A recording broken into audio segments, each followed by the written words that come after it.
ஆக்ஸ்ஃபோர்டை எடுத்து ஒரு சாதாரண ஸ்டாண்ட் இருக்கும் தெரியுமா, புகைப்படங்கள்லாம் வைக்கிற மாதிரி, இறந்து போனவங்களுக்கெல்லாம் அஞ்சலி செலுத்துறதுக்கு ஒரு புகைப்படம், ஒரு ட்ரைபாடு மாதிரி வச்சு அதில் ஒரு ஃபோட்டோ வைப்பாங்கல்ல, இது மாதிரி 1500 ரூபாய்க்கு ஒரு பெரியார் ஃபோட்டோவை வாங்கி அந்த ஹாலை வாடகைக்கு எடுத்து அங்கே போய் இவரை கோட்டு சூட்டு போட்டுக்கிட்டு பேசுகிற மாதிரி ஒரு பேச வச்சு அதில் ஒரு ஃபோட்டோ வச்சு ஆக்ஸ்ஃபோர்டு பல்கலைக்கழகத்தில் பெரியார் படத்தை முதல்வர் நிறுவினார் என்று இதற்கு ஒரு பொய்யை சொன்னார்கள். இப்படிப்பட்ட ஒரு கேவலமான கட்சியையோ கேவலமான அரசையோ பார்த்துருக்கிறீர்களா? இந்த வேலையை பண்ணுறதுக்கு மக்களோட வரிப்பணம் கோடிக்கணக்கில் செலவிடப்பட்டிருக்கிறது.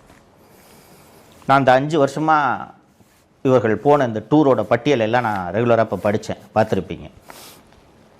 மக்களே, இந்தியாவில் எல்லா மாநிலங்களுக்கும் வெளிநாடுகளிலிருந்து முதலீடு வருகிறது. ஆந்திராவை உதாரணமாக சொன்னேன்.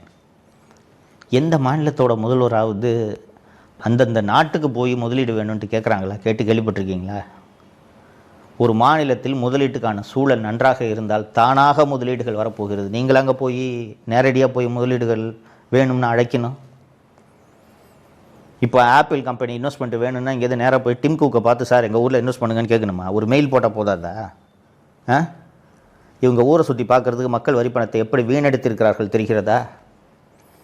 இப்படி முதலீடுகளை வரவேற்கிறோம் என்ற பெயரில் மக்கள் வரிப்பணத்தில் உலகத்தை பூராக சுற்றி வரலாம், யாரும் நம்மை கேள்வி கேட்க மாட்டார்கள் என்று இந்த குடும்பத்துக்கு எவ்வளோ தைரியம் வந்திருக்கு தெரியுதா?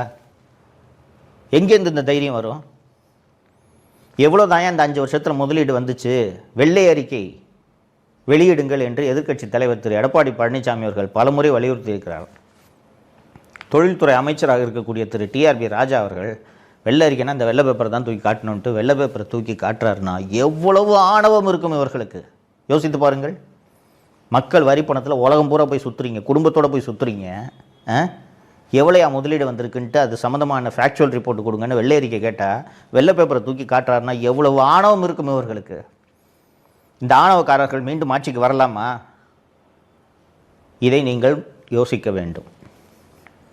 ஆட்சிக்கென்று வந்து விட்டால், மக்கள் வாக்களித்த ஆட்சி கட்டிலில் அமர்ந்து விட்டால் நம்மை யாரும் எதுவும் செய்ய முடியாது என்ற ஆணவம் திமுகவில் இருக்கக்கூடிய அத்தனை பேரிடமும் இருக்கிறது. நீங்கள் இதை மறந்துடக்கூடாது. டிஆர்பி ராஜா அவங்க அப்பா டிஆர் பாலுனால தானே மந்திரி ஆனார், இல்லைன்னா என்ன அவர் கட்சிக்காக உடைச்சா அவர் மந்திரி ஆனார்? இப்படிப்பட்ட ஆணவக்காரர்கள் மீண்டும் ஆட்சியில் அமர்வதை நீங்கள் ஒரு நாளும் அனுமதிக்கக்கூடாது. நீங்கள் நினைவில் வைத்துக் கொள்ளுங்கள். தப்பி தவறி யாராவது நான் திமுகவுக்கோ திமுக கூட்டணி கட்சிக்கோ வாக்களிக்க போகிறேன் என்று சொன்னால் அவர்களிடம் பேசி புரிய வைக்க வேண்டியது இந்த வீடியோவை பார்க்கும் ஒவ்வொருவரது கடமை என்பதை இந்த நேரத்தில் நான் உங்களுக்கு நினைவுபடுத்த விரும்புகிறேன்.